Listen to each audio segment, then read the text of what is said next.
Your final assignment for our class is going to be our final presentation. This is worth 20% of your final grade. So what you're going to do is create a 10-minute presentation for your classmates on a linguistic topic of your choice.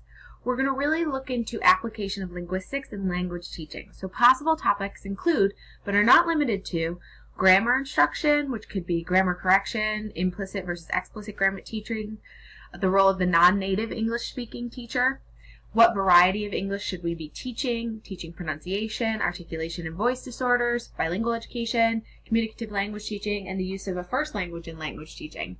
And you can come up with other applications. Just email me and we can talk through different ideas.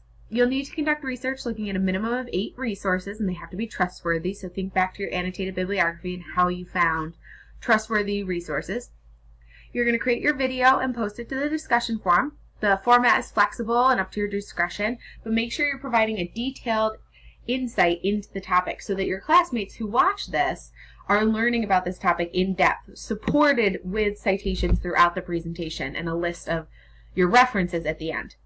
I would recommend using a screencasting program. Screencast-O-Matic lets you record up to 15 minutes in length, and then you can post it. There's lots of tutorials on YouTube if you've never used a screencast software before. So how you'll be graded, your content is that your presentation demonstrates high-order thinking skills, you're analyzing pertinent information, and better prepare our audience for the field of TESOL. It's a clear, logical sequence of information with a strong development of ideas.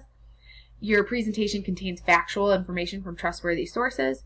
You've met all of your requirements, so that 8 sources, 10 minutes in length. Remember, I usually give you plus or minus 30 seconds to a minute. Don't go too far over, don't go too far under. Your professional voice, you're consistently well spoken throughout. It's easy to understand you in the recording. So if you go back to our Canvas, and you can click on week 14, or you can go down to the final week.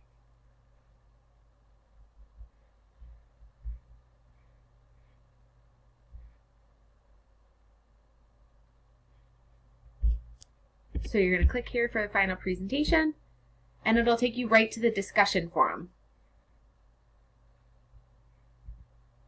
And again, this is exactly what was posted in your syllabus. It's copied. Here's an example presentation. You looked at this presentation when we talked about pronunciation as well.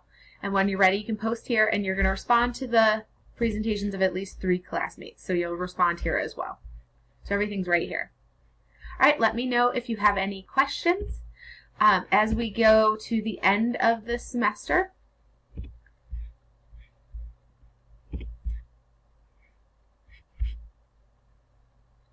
we'll do our final presentation, which you can also get to down here. But also during the last week, next week and the last week, week 15 and 16, please make sure to complete the SoFi surveys on NightWeb. That's really for Geneseo to make sure that the classes that they're offering are hitting the mark. But then there's a course-specific survey. It's a few more questions, more open-ended. It's still anonymous, but that really helps me develop the class for future semesters. So the final presentation had originally been a paper, and previous students felt that's just too much. Let's make it more hands-on. Let's make it a video. Let's make it something that our classmates can use. So the survey really does impact the class. I can't reflect on my teaching unless I hear exactly from you what you found to be helpful and what you found to be difficult. And I really appreciate you taking the time. So SOFIs are important, and Geneseo, it's important to get that done for them. They're quicker and easier. The course-specific survey, I really appreciate you doing. Let me know if you have any questions, and only a couple more weeks.